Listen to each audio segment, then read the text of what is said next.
Hello, everyone. We'd like to start off with quick statistics. There are over 420 languages spoken in Australia, including 183 Indigenous languages. Around 37% of people over 65 years were born overseas. The 2021 census data collected information from more than 120 religions and faiths. In Department of Health and Aging data from 2020, around 28% of people using home care and 20% of people using permanent residential and respite care were from a CALD background. There is also a culturally diverse aged care force. So 21% of the total direct care workforce identify as being from a CALD background, and the personal care workers account for 91% of all CALD direct care workers.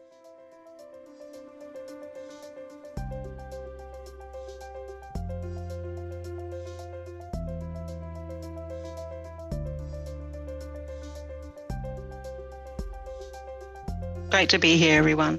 So I'm just going to give a bit of a brief presentation around some of the data collection and reporting that is underway at the AIHW at the moment and what some of the plans are for the future developments in that space. So currently, in terms of diversity measures in aged care, we've got a lot of data that we store in the National Aged Care Data Clearinghouse, and it holds nationwide administrative aged care data from as far back as 1997. So it's quite a significant data source. The data in that includes people's use of mainstream aged care programs, so largely the CHSP and the home care programs and residential aged care, as well as some of the assessment activity around people seeking access to aged care services. So the common diversity measures captured across most of the aged care programs are country of birth, preferred language, and Indigenous status. And some of those findings we do publish via our Gen Aged Care website. So Biana's covered a few of those stats just broadly in her intro, but we do have some of that information that we can talk about in terms of there being between across all aged care programs being between 18 and 28% of people who are born from a non-English speaking countries. 1 in 10 users report a preferred language other than English, and around 2 to 3% identify as Aboriginal or Torres Strait Islander people. So we have some basic information we can report from there. I guess what I just wanted to cover off briefly, and I'm hoping some of the other presenters will be able to talk about some of the uses that they've put these data to, but some of the limitations are really around the number of diversity measures that we have that are captured in aged care.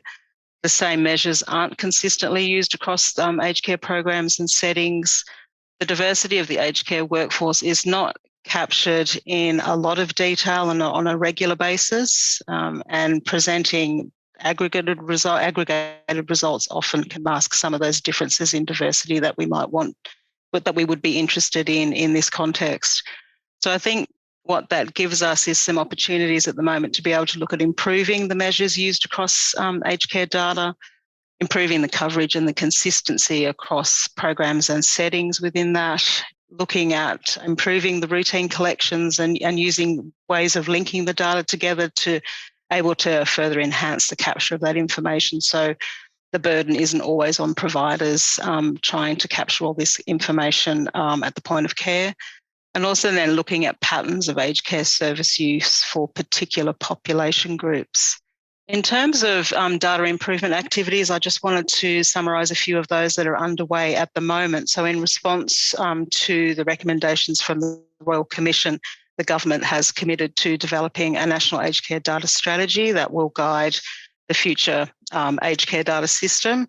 2 key pieces of work that the AIHW are leading in that space is the development of a national minimum data set that will standardise the collection and reporting of core aged care information across programs and settings, as well as developing a multi-data enduring linked data set that will help us better understand some of those interfaces between aged care and the health and welfare sectors.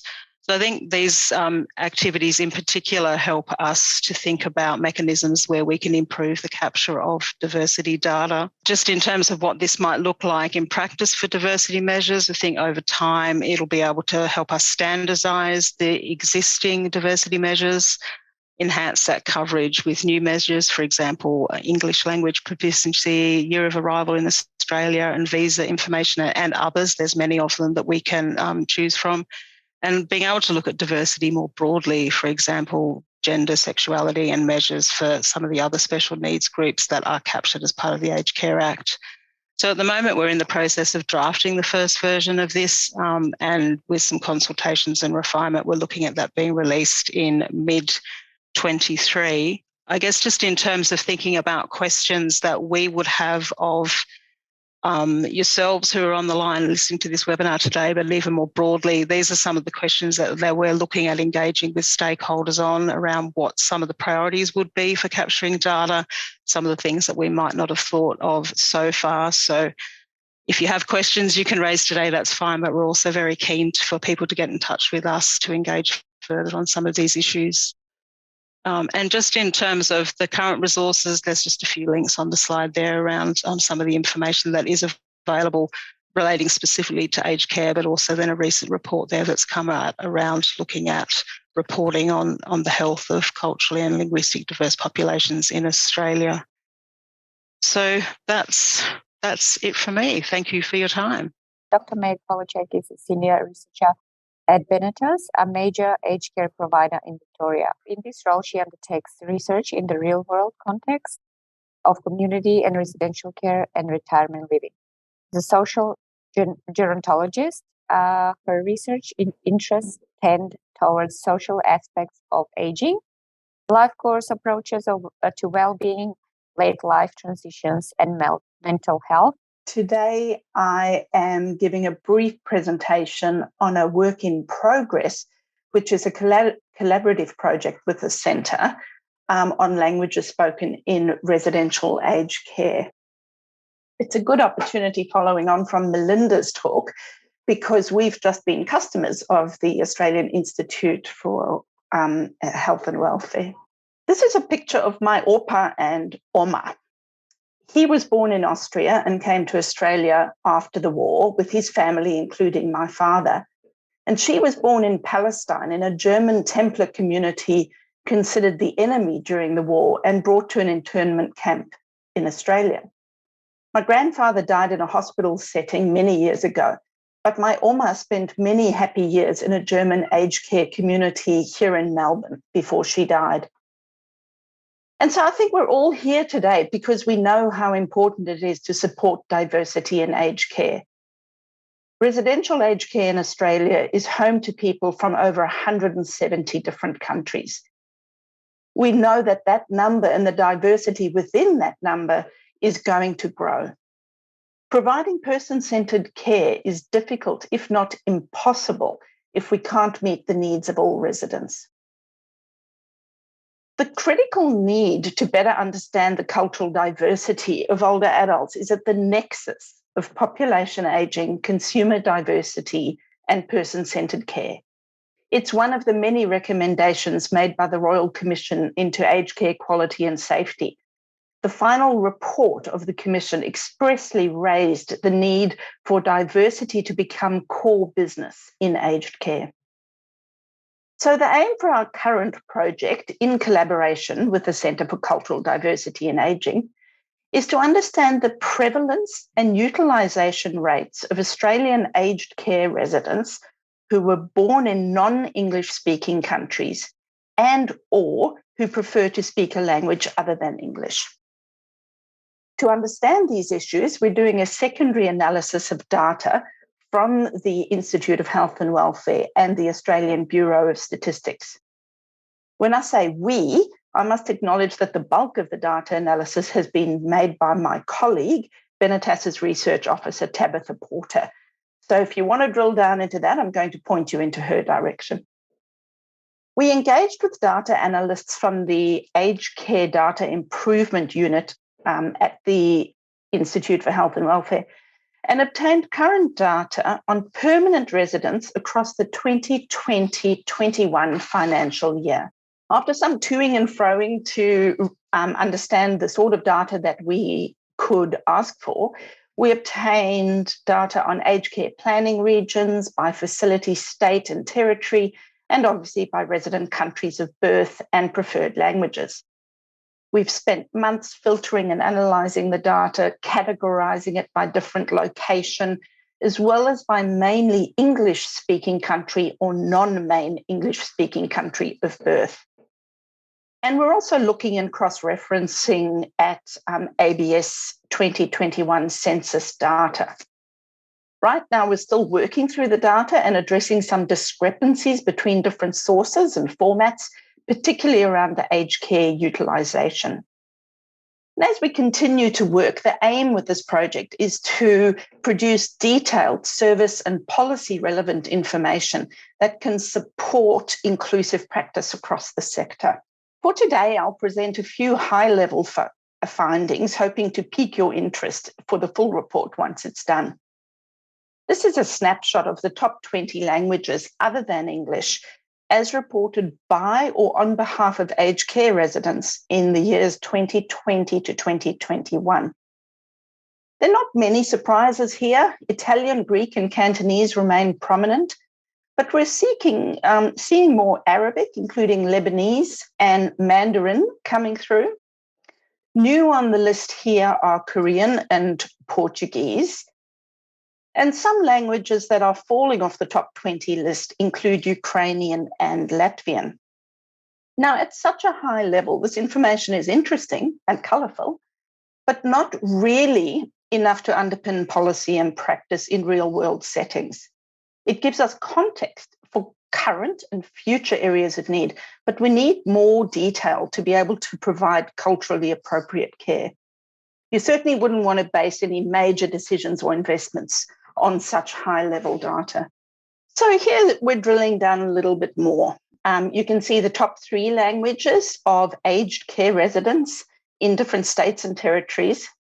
Again, a pretty consistent representation of Italian, Greek, and Cantonese, and a few other languages scattered around like Polish and Croatian. I've also listed top 3 languages that differ across location. So you have Finnish and Lao, for example, in the Australian Capital Territory, Creole, Indonesian, and Malay in the Northern Territory, Ukrainian and Persian and Nederlandic or Dutch in South Australia. And in addition to languages like Persian and Hokkien, we see the Indigenous languages appearing mainly in the Northern Territory and Western Australia. This level of information starts to become more useful, for example, to initiatives such as the Partners in Culturally Appropriate Care program, the PCAC program, and also for the Centre for Cultural Diversity and Ageing, these organisations that facilitate information, training and resources for culturally inclusive practice. Let's look at another perspective. I found this quite interesting. This is a very sort of rough diagram showing the percentage of aged care residents born in non-main English-speaking countries. You can see that there's a significant number of residents who did not grow up speaking English. Now, this, to me, is where it gets interesting. If only a third of these residents, for example, in the Australian Capital Territory, want to speak their language of birth, what does that say about our expectations that, or the knowledge that older people often revert to their first language as they age? So for me, this difference is of great interest, because in an ideal world, what we would want to do now is actually go out and talk to people and supplement this sort of information with qualitative data so that we can understand the nuances of the data. I'm going to finish with some key messages, the first of which is assume nothing. We need data to inform policy and practice, but we also need to ask questions of that data. More importantly, we need to ask questions of individuals, communities, and special interest groups. Wherever possible, we need disaggregated data. That means data that are broken into smaller, bite-sized components. Rather than getting big clumps of data, try to break them down into pieces that will be really useful. At the very least, ask for geographical breakdowns. We've been quite amazed at the differences in languages spoken between the major cities and regional areas, and also the number of people who speak those languages. So how do we use that data then to inform policy and practice across the board to justify funding for services and support? From a service provider perspective, a major challenge is going to be how we identify and address the needs of older adults living in the community. Residential care is only a small part of aged care, around 7%, I think. A lot more people are aging in their own homes or in community settings, and that's the future of aged care. We need data to inform a sector-wide, systematic approach to inclusive practice, particularly in relation to language services. Finally, we need to continue collaborating as we are here today.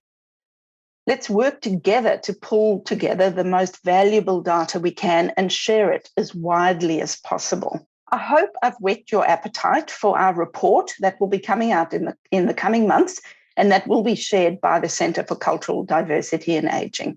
Thank you. Margaret is the Diversity and Inclusion Specialist at Uniting NSW.ACT.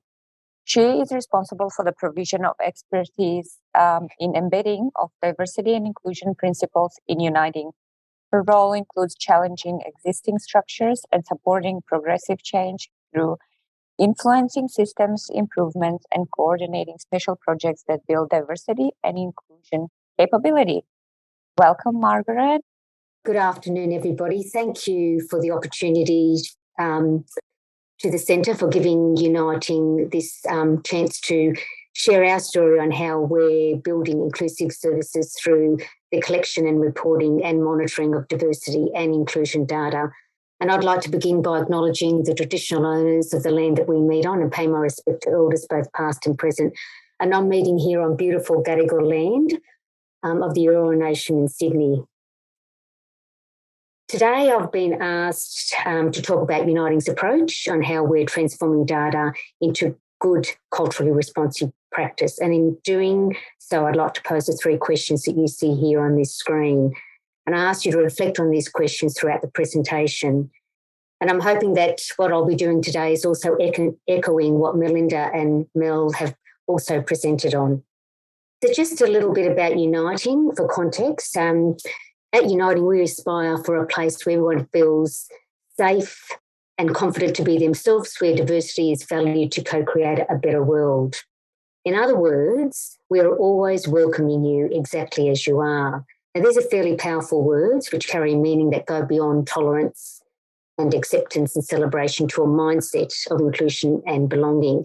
To welcome people exactly as they are, we need to better understand the layers of diversity and the overlapping identities of our clients and our workforce and the communities that we work with. And to do this, we really do need access to good, reliable data. But this isn't easy. It's actually quite complex. And when you're considering Uniting, our role or our responsibility is to advocate on social justice issues and deliver services as well as chaplaincy work. And the fact that we employ around about 11,000 people and provide support services to about 100,000 clients throughout all ages and stages of life, many of which experience disadvantage and vulnerability, then it is really challenging for us to actually look at ensuring that we've got access to reliable data. So when looking at our key stakeholders, including our consumers and their families, funders, accreditation agencies, and the broader community, they all expect more transparency and commitment from us as service providers. So building inclusive, diverse workplaces to respond to client needs is absolutely critical, as I mentioned earlier. At Uniting, we're collecting and analysing diversity and inclusion data of our workforce and clients so we can have a deeper understanding of our people with their lived experiences.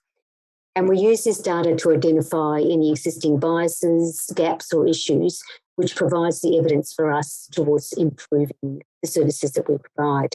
And importantly, we use the diversity inclusion data to help inform our evidence-based service and workforce planning. And this all translates to matching staff to the diverse needs and backgrounds of our clients, developing new service models that respond directly to the client demographic profiles, and improving the quality of our services. And we all know that good D&I data, and I will be using the word D&I throughout the presentation, referring to diversity inclusion, that good D&I data makes good business sense, as it helps us measure client and community expectations of practice to the reality of what we are actually delivering. Who we are, our age, cultural and racial background, gender, profession, sexual orientation, and so on, shapes our perspectives, experiences, and how we see the world and how others see us. At Uniting, we know we need to gain better understanding on how diversity characteristics intersect. We see this as essential, as it guides us towards holistic and person-centred care, empowering our clients to have greater choice and control, and enabling them to thrive with greater sense of belonging and safety. Intersectionality is really our biggest challenge. We need to de-silo diversity, which is the point of inclusion. I can't live in three different buckets if I'm a woman from a core background with a disability. I'm all of those identities. So key here for us at Uniting is really managing data, the data complexity and the silos and the integration. We know that data collection comes in many forms and formats, but it's really what we do with this data that really matters. Uniting collects a myriad of different D&I data across our people, our clients and our communities to help inform, as I mentioned earlier, our evidence-based service and workforce planning. This slide provides a snapshot of the diversity as well as the inclusion data that we collect. The top grey boxes mainly depict the demographic data that we collect from a variety of different sources, including our internal systems and from government and sector-wide reports. The pale green boxes underneath show the data sets we use to measure inclusion, belonging and cultural safety. And when we're looking at aged care specifically, we capture data through a range of different methods, both at an individual client level and a resident level, as well as at an overall service level. And there's a range of different data that we collect from our care planning assessments and reviews, through the quality assurance program, through our satisfaction surveys, through complaints and feedback, and also through our focus groups as part of our consumer engagement framework. And we're also collecting data from our Voice of Customer data program. And this provides both qualitative and quantitative data.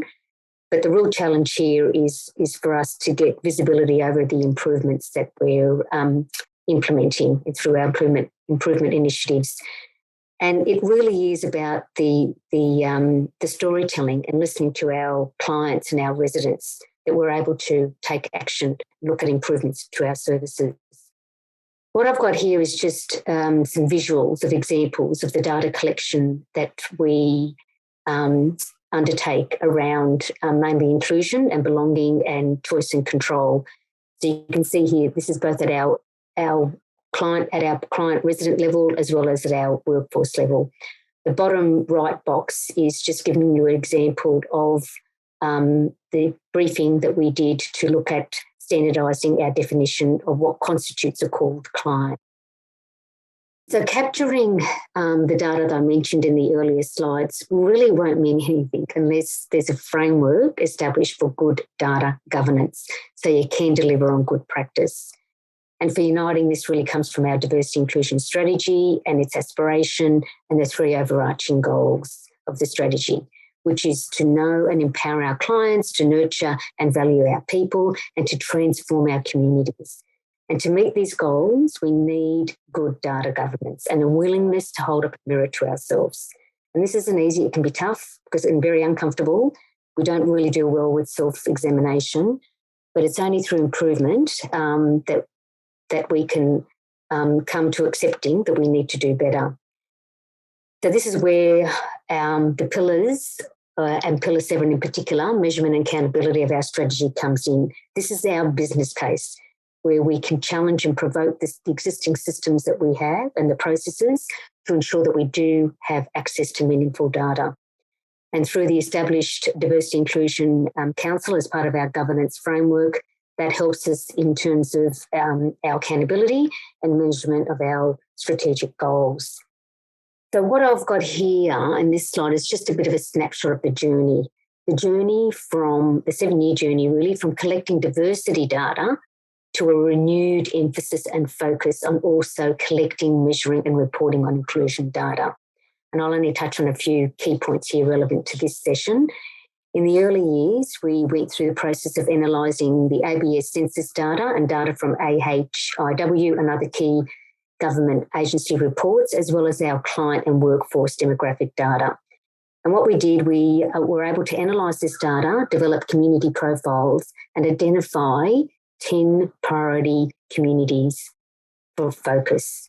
This actually meant that we were able to ensure that our marketing material, our website, our learning and development offerings and workforce and service planning reflected these key priorities and those particular communities.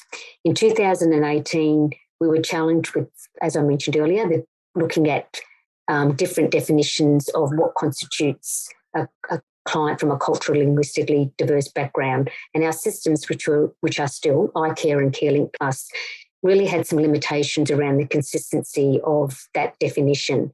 So through some best practice investigation, we were able to develop business rules on what constitutes a client from a culturally and linguistically diverse background. So what this actually meant is that we were able to be that one step closer to consistency of practice in collecting data across our myriad of different client data systems. And then moving along to 2020 and 2021, we took that next step to a level of maturity through the development of our diversity inclusion strategy. And that really helped in terms of looking at developing KPIs based on data analysis and also the establishment of our council, our Diversity Inclusion Council.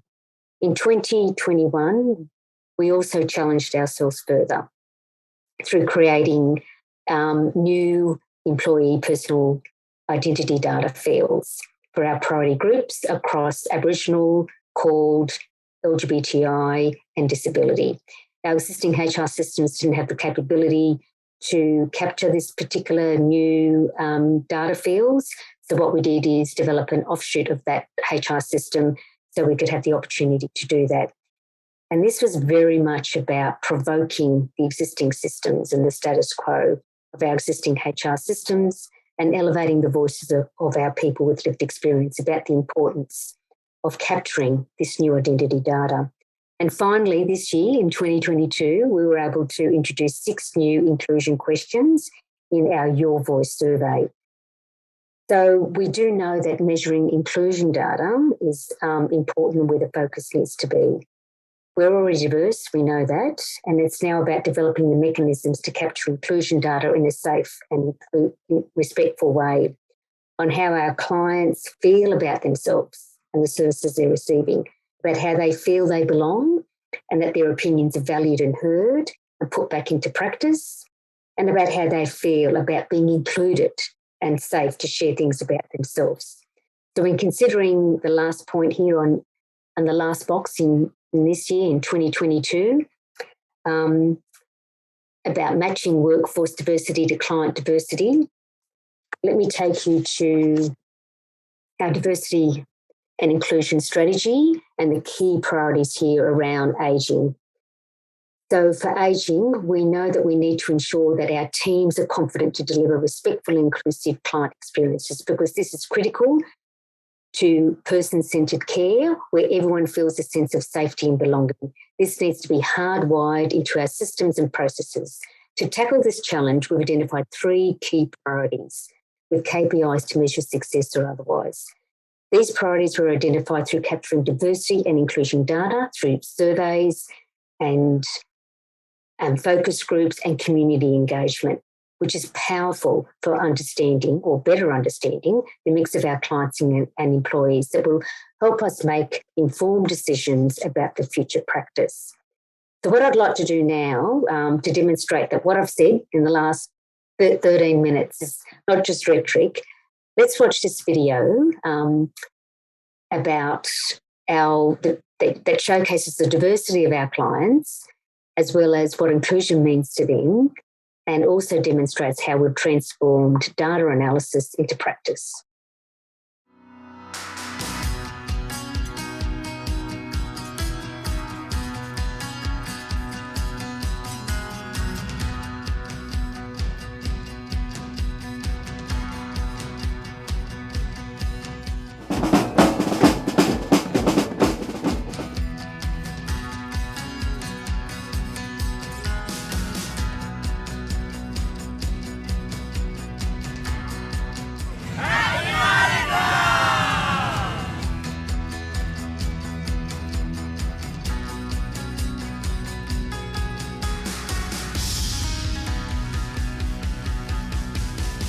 My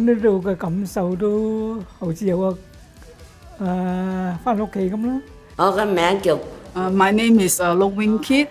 I'm from Hong Kong and I'm 84 years of age. I like to come here because I'm home alone and I meet friends here and everyone is so nice to me and I'm very happy. My name is Ao Siu Ling. I'm from Guangzhou, China, and I'm 85 years of age. The staff can speak our language, and we really feel like we are coming to a big family because whatever I feel like to talk or my thinking, I can tell the staff. So I'm really happy that we have this group. I just wanted to give a quick overview now of what the Centre for Cultural Diversity and Ageing did. So what we did, we actually interviewed 26 leaders in our webinar series, the 26 industry leaders that are involved in our webinar series. And we didn't know where to start because we know that this is a complex space and obviously Uniting have advanced levels of collecting diversity data, but if you're in the very beginning, where do you actually begin? So all we did was send an email and ask these 4 questions to our industry leaders. What cultural background or backgrounds do you identify with? What language or languages do you speak, including English? And do you identify as Aboriginal and or Torres Strait Islander? And the 4th one was with which faith/faiths or spiritual identity/identities do you identify with? Because we don't want to assume that people have one faith. They could have multiple faiths or multiple spiritual identities. So we tried to make it plural or singular. These are the results of our 26 industry leaders. Out of the 26 people that we have engaged with in our diversity series of 2022-2023, by asking these simple questions as a beginner level curiosity project, this is the diversity reflected. And we're really happy to share these because we are modelling this idea of diversity in governance. And diversity in leadership. And, you know, it's about the fact that all these were brought to the surface. So we're not going to go through all of them, but as you can see, it's very, very colourful. There's a kaleidoscope of and a rainbow of stories here to share. And let's look at some of the learnings around what we learnt from this exercise. Very simple exercise. Quantitative data analysis has limitations because people have multiple ways to identify, as well as unique ways of identify that cannot be characterised or measured. It's important to allow people to self-identify and to capture data through stories which complement categorical data or quantitative data. Discrimination can impact the way that people fill out data regarding to culture and faith. Discrimination can also distort results as people may be reluctant to share all details. People's identity can be shaped by their partner's identity as well as their travel or life experiences rather than their direct ancestry. So we have people say that my wife or my husband comes from a certain culture and I've been learning a lot about that myself. Great. It's important to measure languages spoken at home and languages learned, as well as proficiency of languages. So rather than what language do you speak at home, what's your proficiency in certain languages?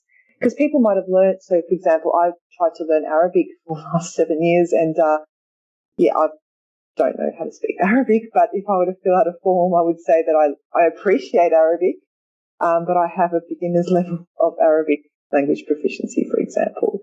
And some people's spiritual identity can be linked to their cultural identity. Some people's cultural identity can be linked to their sexuality or their family's identity. So, yeah, really important stuff that we learned. So thanks everyone who contributed to that. Just email us or speak to us anytime if you need support on this topic, or if you wanted to replicate some of the things that we've learned in this webinar so far. Now I'd like to welcome Frank Mattison. Frank Mattison engages with Australia's multicultural communities across 63 different languages as the community manager at SBS Radio. Thank you, Biljana. My name is Frank from SBS, and I'm here to speak about the SBS Australian Census Explorer. And as you all probably know, the Australian Bureau of Statistics conduct a census every 5 years, and the census provides a great snapshot of Australian society. And by being done every 5 years, it also gives a picture of how the society is changing over time. But to make the data about the multicultural Australia more visible and accessible, SBS visualizes the census data in our SBS Australian Census Explorer. And the two key searches that we're using there are language and place. And the data you can find under those two search terms are then quite extensive. We have done this Census Explorer from the last 3 censuses. So when the data was released in 2012, 2017, and now recently this year in 2022, a couple of months ago, we released the newest edition of the SBS Australian Census Explorer. And new as of this year, we have also created a separate section in which we look at First Nations profiles as well, so you can search on Indigenous languages there. And another thing that's new this year is that we have translated the Census Explorer into 8 different languages. And when you search on these languages, Arabic, Simplified Chinese, Traditional Chinese, Greek, Italian, Korean, Spanish, and Vietnamese, you find both the search terms and the descriptions in the chosen language, but you also find the search results are coming up in these 8 different languages if you choose either of them. And data from the ABS shows us that Australia's population is aging, and that population above 65 years increased by 145,600 people, or 3.6%. And that's just the increase. But I'm sure this is not new data for any of you working in the aged care sector. The Census Explorer, the power of place. When you use the SBS Australian Census Explorer, you can search on suburb, council area, or federal electorate, or you can even go as far up as state. But if you go to the 3 more granular one, you can get a different results, but you'll get similar, but it can still give you a more nuanced picture if you're searching in your area of service, like here in the example of Parramatta. You can see that the size of the population and the number of languages spoken in the area will vary depending on whether you are in the suburb, the council, or the federal electorate area for Parramatta. And that could help you when you're working on tailoring your services in your area. And from another one, from the search results of Parramatta, if you look at the federal electorate, we can see that Nepalese is a growing community. But if you look at the Parramatta Council search, you can see that Korean is a growing community there. Or if you go down to the suburb level, it is the Filipino community that is growing. Another thing I thought we'll have a look at is just in general Croatian speakers in Australia. The median age of Australians with Croatian heritage are 55 to 59, compared to the Australian median age, which is 35 to 39, which shows us that this is an aging demographic and an aging heritage. But we could also see that a sizable portion of Croatians live in Western Australia, and the suburb in Western Australia with the most Croatian speakers are Spearwood. So let's have a look at Spearwood and what's of aged care services there. If you look in there, you have something called Villa Dalmatia Aged Care in Western Australia. And as we saw with the Census Explorer, that area also had a huge number of Croatian speakers. And is it by accident or good planning? We may never know, but it also shows that the power of the data can also impact. We could use that data to really, really tailor our services in the aged care sector. As Australians' population ages, so will the cultural diversity in the population increase.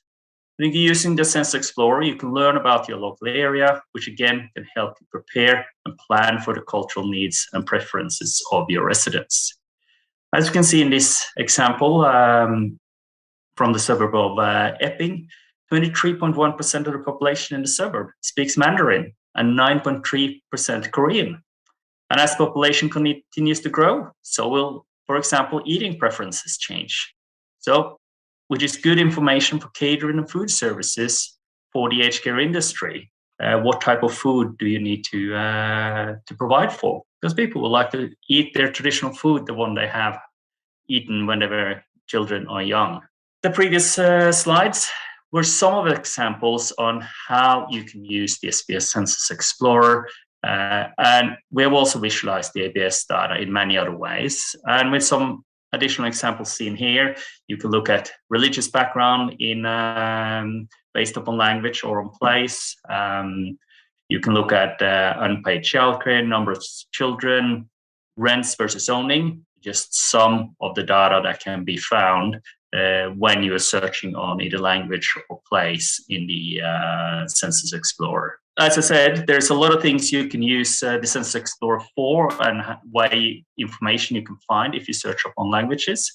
And just also thought I'd mention one last thing on how we ourselves at SBS Radio have used the census. We use it every 5 years to then determine the services we are providing to our languages and through our radio services. We are providing radio in 68 different languages. And we're using then the data from the census. We are looking at aging because research has shown that as people age, they tend to revert back to their native tongue. But we're also using data such as size, recentness of arrival, English proficiency, for example, to determine which languages and how much resources will go into each of these services. So, yeah, I will share with you in the chat the link to the Census Explorer. Have happy exploring and check it out. See what data you can use to better your services. And this is obviously a free service for everyone. And if you have any questions, happy for you to reach out. Thank you very much. Peter Musafiriadis is the CEO of Cultural Infusion. Peter has spent over 3 decades working in the cultural and creative industries. In 2002, he founded the internationally recognized organization Cultural Infusion, which builds global harmony through intercultural action within education, information, and communications, technology, and the arts. So welcome, Peter, and over to you. With COVID-19 entrenched in our lives, organisations and communities, it's become more important than ever to double down on incorporating diversity, inclusion and workplace equity, in addition to ensuring that culturally responsive approaches are being implemented. Leadership programs and policies that keep a clear focus on cultural diversity and inclusion will send a message of hope and transparency. I genuinely believe that during this time, being mindful and inclusive of everyone's reality can become a key driver in building socially and culturally cohesive communities post-COVID-19. Thanks for the warm welcome, Biljana. And today I'm going to be presenting along with my colleague, Reza Moyini, whom I often refer to as my brother from a different mother. We cannot manage what we can't measure. How can effective work ever be done if a data-driven approach is not taken towards DEI? Diversity is a given in every organisation. However, without understanding this is a metric it becomes impossible to see whether equity is happening and whether organisations are working towards their full potential. But the question then becomes, how do we understand people? There are thousands of studies that speak to the value of diversity, as some of those pointed out in this slide. But what this slide doesn't tell you is, what does diversity, equity and inclusion look like in your organisation? This is the question we've worked tirelessly to try to answer. How do you know if you're more diverse or less diverse? What type of diversity and to what extent does this diversity manifest itself in organisations and the communities you're serving? It was these type of questions more than 7 years ago that acted as a catalyst for our organisation, Cultural Infusion, to develop our transformation, analytics and equity tool, Diversity Atlas. 100% of employees, 100% of people, 100% of customers, 100% of investors, 100% of everyone, we're all people. We asked CEOs and directors across the world, what is the most important asset to them? And they all said exactly the same thing. They're people. It's the people that have given them their competitive edge. It's the people that have told them how to run their businesses. But no one could tell us what it was about their people. SID, the acronym for self-identification, has become the buzzword. However, SID is limited because too many people continue to find themselves otherized, because there's no category for them bar a category called other. And many of you may have read some of my articles on a lot of the acronyms out there, which I find extremely problematic.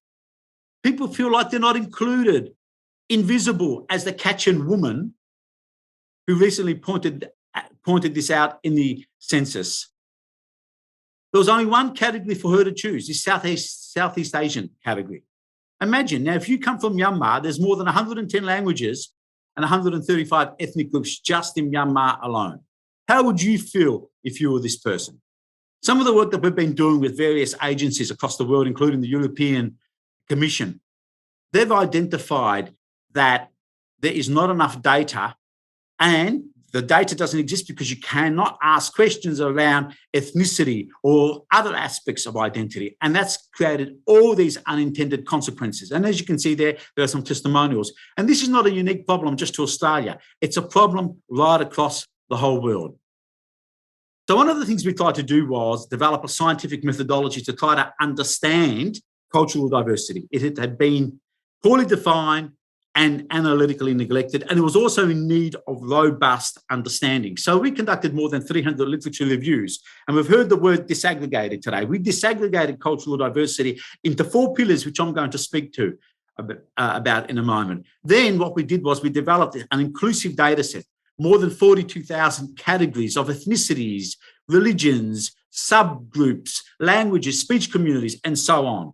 And then we tried to create a simple survey, which takes on average 3 minutes and 51 seconds to complete. Some of you might spend a bit longer doing it because you might find that you have so many languages that you speak and so many aspects of identity that you relate to that it might take you a little bit longer to complete.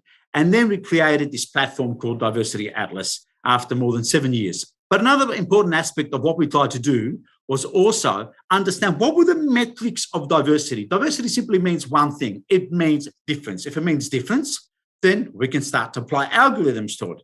And the genius that Reza is, he was able, because he had a mathematics background, he was able to develop a series of algorithms that allowed us to then begin to understand diversity from a metrics perspective. So we came up with 3 key metrics.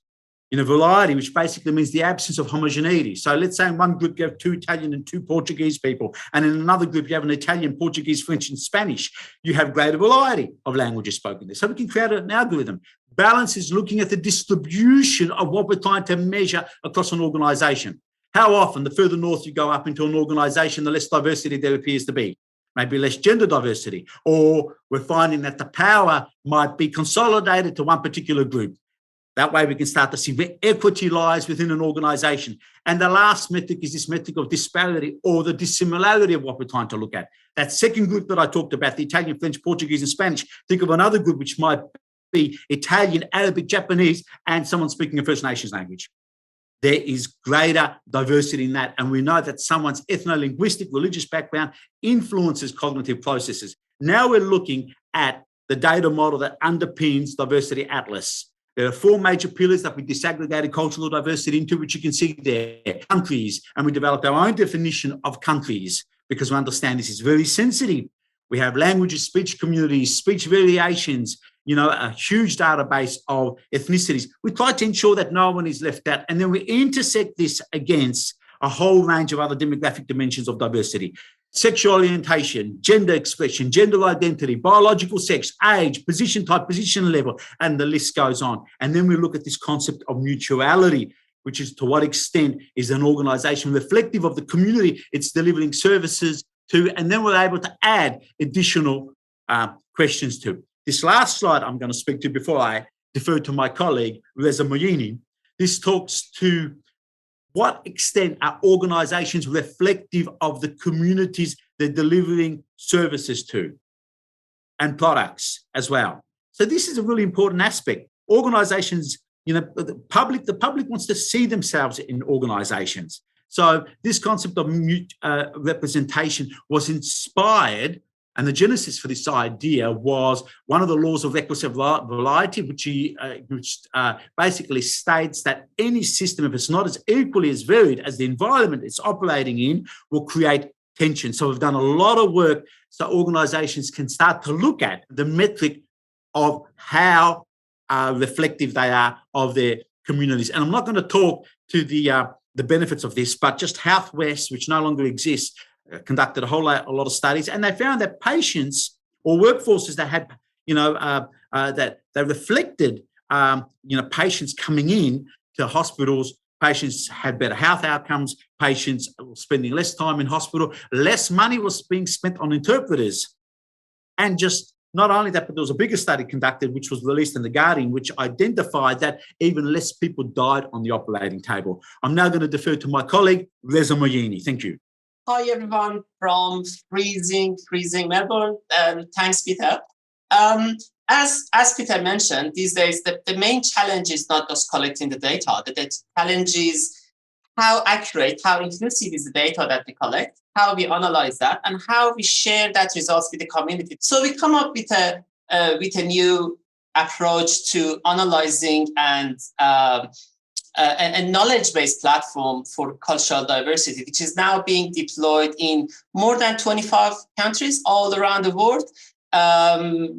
A good 100+ number of Australian industries and companies as big as Amazon and United Nations World Food Programme, they're using this platform to tell them who they are. The Australian census is great, but the challenge is how accurate is the data? How inclusive is the data? I'm personally a Persian background, but when I go there and see I'm grouped there as someone from Middle East and African, I don't see myself there. There are more than 750 different ethnic groups just from Middle East, and I see that. I feel that I do not exist. So this platform we collect the data in organizations, we transform them to knowledge, insight, and wisdom, and instantly we share the results with the audience. So, for example, it's not about just asking about people's age. It's about what about age versus gender, gender versus position level versus disability, etc., etc., etc. So you have to be the owner of the data that you collect and be able to do any analysis that you want straight away.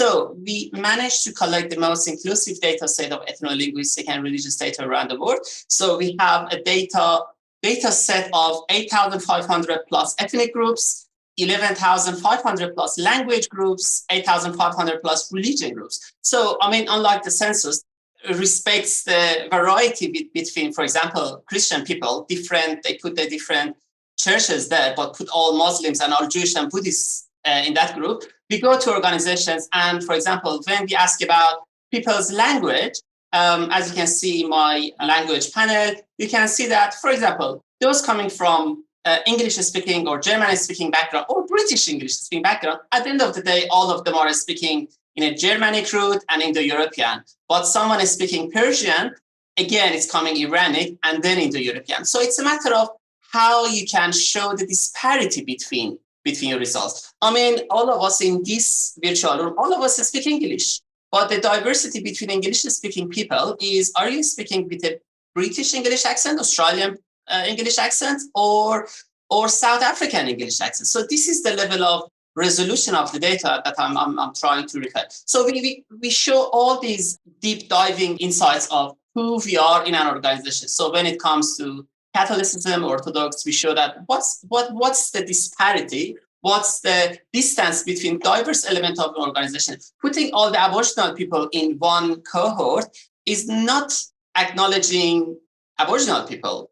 They're very diverse. They're coming from many different spiritual backgrounds, language backgrounds, and different traditions. So to show that we have a database of 370 plus, not only Australian Aboriginal, but 75 plus American First Nations and many different indigenous ethnic groups all around the world, including the people from Africa. So in this platform, all the data is instantly there. And Peter mentioned about the importance of mutuality. And the mutuality, by mutuality, we mean that in what extent you're representative of the community outside. I mean, if you've been asked a very simple question, you have this platform, then how much diversity is good? And we usually say that, look at the window outside and see who you see on the street. If your organization is representative of the community that you do business in, it means you have a good level of diversity.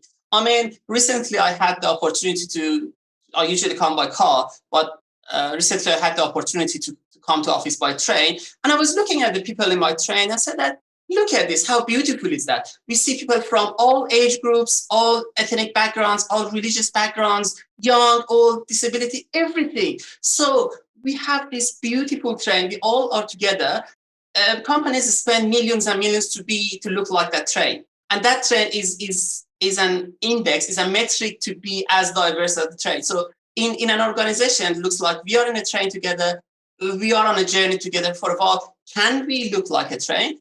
We need a more inclusive, high resolution data for that. And this is what we do. And with this mutuality, if we provide this mutuality analysis tool that sometimes you go to organization, they say that, hey, 70% of our staff go overseas. But what you want to do, you want to see what's the level of mutuality between different departments of your organization. I want to see what's the difference between my IT department and my marketing department. Sometimes IT department, they all look from same island. The people from management, they're very homogeneous. It's not diversity. It's not balance. Balance is one metric of diversity, as Peter mentioned. But we go there, we do an analysis of, okay, what's the gap between different parts of your organization? Does your management reflect who you are in other teams, and vice versa? And at the same time, sometimes we want to do an external analysis.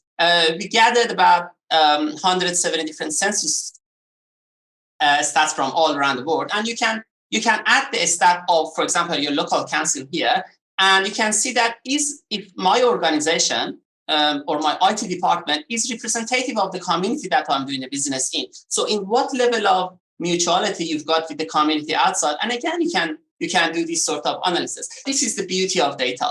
Data is mesmerizing, absolutely mesmerizing. And when it comes to social science, it's another level. I personally love the data. And what I love is to see beyond the data. I mean, it's really important, all of us in this room talking about data in the area of diversity and in aging sector. But what is important to be able to see the humanity behind data. We're not just numbers, we're not just stats and beautiful charts. It's a matter of what we're going to do with this result. How you can catch this data, convert that to the insight, transform that to the wisdom, and go back to the society that you're doing the business in, and then to celebrate this beautiful picture together. I'll finish with our slogan. We usually say that united we stand, but only diversify we can grow. Thank you very much. We had the question around how to respectfully collect diversity data, for example, in relation to having protocols at service providers. How can we ensure that organizations respectfully that collect diversity data? I think that's something that we would need to be engaging with stakeholders on, and there are groups that help with how to ask these questions. And I think we'll be engaging with some of those areas to build that into the data that we'll be looking to capture so that we can provide some of that guidance. But I think it goes beyond that to yourselves as well, to be educating the sector as well in how to be doing that in a variety of ways for, you know, the diversity of people that they're engaging with. But it's a great question, something that absolutely needs to be addressed. And we'll do our part in that through the administrative data that we can do, but I think that needs to go beyond that as well. I'm also happy to just add to that. Thank you very much for that, Melinda. Our organisation went through a whole process to become ISO compliant, and that required a whole lot of data privacy, security and integrity processes that we needed to go through. But one of the things that we do with our data is we have the latest encryption, and we actually sit at the cutting edge of technology. And this is why organisations like Amazon and the United Nations have now come with us, because they know that no one can be de-identified, and we have a whole range of measures in place to ensure that if we think someone's going to be de-identified, then that data isn't presented at all. The next question goes to Meg, to your presentation. There was a question around, would it be good to capture diversity data other than through the RACF, for example, through the census? Could we capture the data through the census? What we are doing with ours is actually consolidating data that we've got from the Australian Institute for Health and Welfare, and then consolidating it with census data, exactly to try and, I suppose, triangulate in a way to get a comprehensive picture of the diversity in residential care. Now we go to Margaret. So I have one question for each presenter.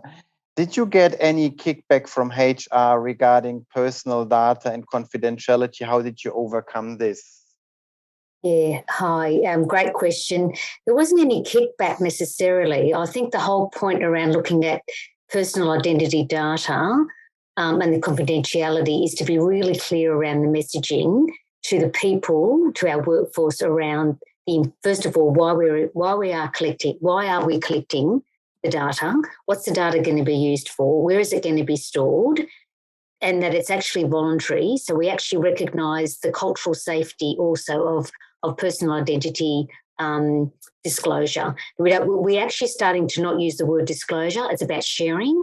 We want to move away from a negative connotation of the word disclosure, because it has had some negative aspects to it, depending on which group you're dealing with. So I think it's about taking HR along with us on the journey.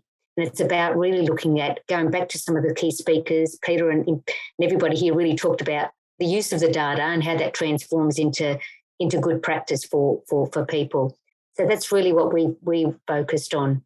And so it's about really provoking the systems, but it's ensuring that you get traction from the right people, so we can deliver on our mission.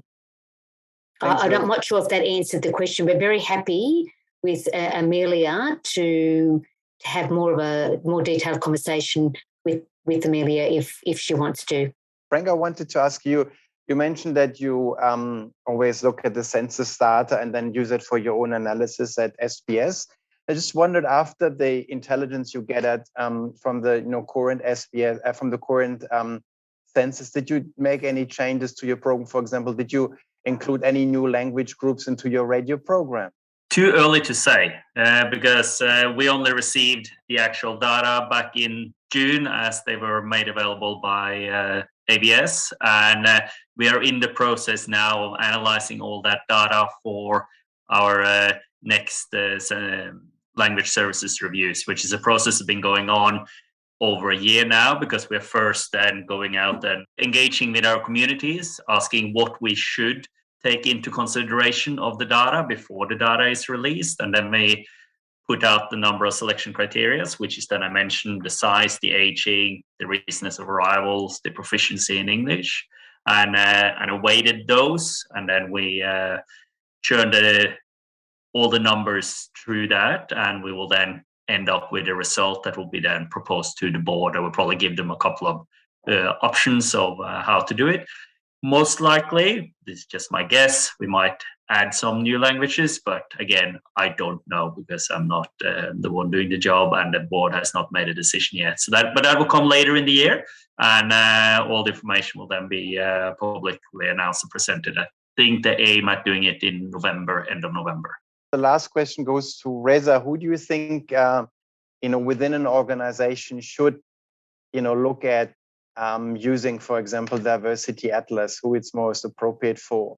What I would say that diversity and inclusion people or culture people in organizations are the main people who can be the facilitator of the best people of collecting the data around diversity or demographic data. Diversity is everyone's business at the end of the day. It needs to be embedded in every part of an organization. Therefore, I think this work needs to start at the C-suite. Thanks very much, everyone who contributed to Q&A and also put their comments into the question box. And I really appreciate all the presenters. And I just want to mention, as you can see on that slide, we want to promote our diversity webinar series for this financial year. So we have a few topics. So today was the second session about diversity webinar series. The next one is coming up, is inclusive service standards for beginners. So really encourage you to choose a topic for you that's most appropriate for you. And then we hope to see you again at one of our future webinars.